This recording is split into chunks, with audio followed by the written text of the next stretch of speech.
সবাইকে আমন্ত্রণ জানাচ্ছি টুডে রেসিপির আরেকটি পর্ব দেখার জন্য। আজ করে দেখাচ্ছি চিকেন দোপিয়াজা। এর স্বাদ নর্মাল চিকেনের চেয়ে একটুখানি আলাদা আর রান্নাটা বেশ সহজ। আর এই রান্নাটা আপনারা ভাত, পোলাও কিংবা রুটি দিয়েও খেতে পারবেন। এখন যারা আমার ভিডিওটি দেখছেন আর এখন আমার চ্যানেলটি সাবস্ক্রাইব করেননি, প্লিজ সাবস্ক্রাইব করে পাশে থাকা বেল আইকনটি অন করে দিন আমার পরবর্তী ভিডিওগুলো দেখার জন্য। আজ আমি 1 কেজি মুরগির মাংস রান্না করব আর এর জন্য নিয়েছি 1/3 কাপ পরিমাণ সয়াবিন তেল।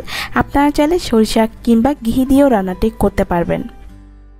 তেল গরম হওয়ার পর আমি এখানে গোটা গরম মশলা দিয়ে নেব।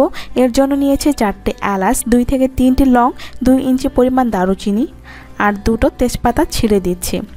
আর নিচে 1 চা চামচ পরিমাণ গোটা জিরা। এখন এগুলোকে সামান্য একটু নেড়ে পেঁয়াজ কুচি দিয়ে নিচ্ছি। আর এখানে পেঁয়াজ কুচি নিয়েছি 1 কাপ পরিমাণে। পেঁয়াজটাকে একটু হালকা ব্রাউন করে ভেজে নেব। লবণ দিয়ে নিচ্ছি স্বাদ মতো। পেঁয়াজ হালকা ব্রাউন হওয়ার পর আমি আদা রসুন বাটাটা দিয়ে নিচ্ছি 1 টেবিল চামচ পরিমাণে। আর 2টো কাঁচামরিচ আগে থেকে কেটে রেখেছিলাম সেটা দিয়ে দিচ্ছি। এখন এগুলো প্রায় 1 মিনিটের মতো ভেজে নেব।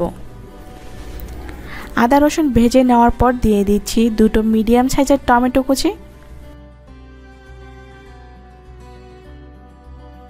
এখন অপেক্ষা করব টমেটোগুলো গলে না যাওয়া পর্যন্ত। টমেটো গলে গেলে একে একে সব গুঁড়া মশলা দিয়ে নেব। দিচ্ছি 1 চা চামচ পরিমাণ হলুদ গুঁড়া, 1 চা চামচ পরিমাণ জিরার গুঁড়া, হাফ চা চামচ পরিমাণ লাল মরিচের গুঁড়া। ঝালটা সম্পূর্ণ আপনাদের উপর নির্ভর করে, আপনারা চাইলে ঝালটা একটু বাড়িয়ে নিতে পারেন।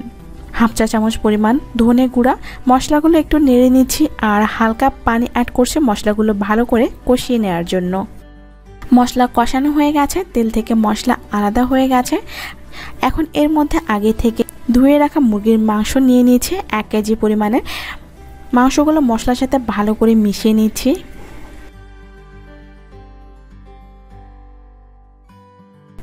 মেশানো হয়ে গেলে আমি এর মধ্যে টক দই নিয়ে নিয়েছি 1/2 কাপ পরিমাণে। অনেকে হয়তো টক দই দিতে চাইবেন না, তবে আমি বলবো টক দই দেওয়ার জন্য, কারণ টক দইটা রান্নার স্বাদটাকে অনেকটা পরিবর্তন করবে। টক দইগুলো ভালো করে মিশিয়ে নিয়েছি। এখন ঢাকনা না দিয়ে মাংসটাকে 5 থেকে 6 মিনিট কষিয়ে নেব। কষানো হয়ে গেলে ঢেকে দিচ্ছি 20 মিনিটের জন্য। আর এর মাঝে মাংসগুলোকে 2-1 বার নেড়ে দেব।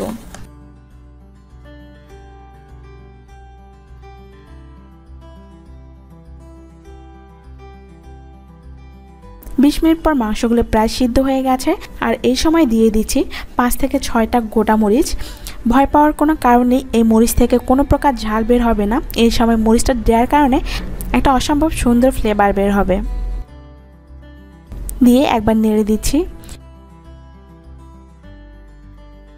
এটা আবারও ঢেকে দিচ্ছি 5 মিনিটের জন্য। 5 মিনিট পর ঢাকনা তুলে নিচ্ছি।